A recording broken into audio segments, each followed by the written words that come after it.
Inday? Yes, madam. Tali. Come. See my bed? Remove my bed. Ha? Remove your bed, madam? Tanggalin ko daw yung higaan niya. What?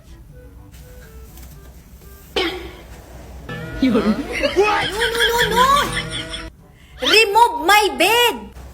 What? Ito na nga, tinatanggal na. No understand? Small English? Oof! Ang labo naman ito ni Madam kausap. Uy, sabi tanggalin ang bed. E di tinanggal. Remove the bed and bring the pillow into the sun. Ha? Napaktay na.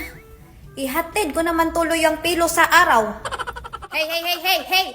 No listening? You wait, okay? Because maybe sunlight go home. If the sunlight go home, take the pillow so that it will not overcook. Okay? Okay, madam, okay. Ano nga daw?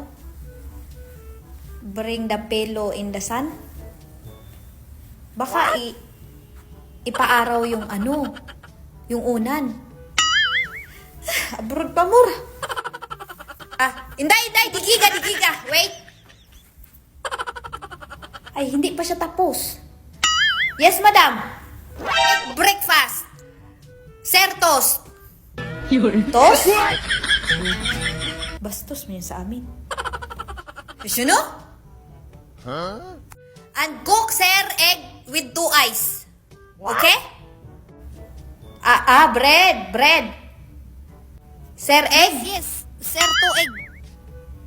Okay, madam. Itlog daw ni sir. What? And it's sir, hotdog. Ha? Na abroad pa more.